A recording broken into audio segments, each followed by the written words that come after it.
கைப்படிக்கும் ஓவியமே கைப்பிடிப்பாயோ உன்னால ஏங்கினே உள்மூச்சு வாங்கினே பைத்தியமானதுக்கு வைத்தியம் நீயே உன்னோடு வாழணும் இல்லாட்டி சாகணும் வெளியில வரணும் தரிசனம் தரணும் அழகிய கிளியே திருவடி சரணம் உருகாம உருகி நான் ஓட செய்கிறேன் ராதா ராதா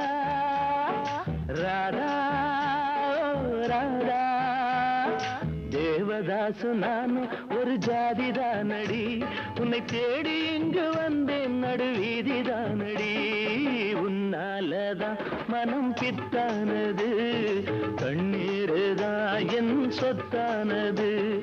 தேவதாசு நான் ஒரு ஜாதிதானடி உன்னை தேடி இங்கு வந்தேன் நடுவீ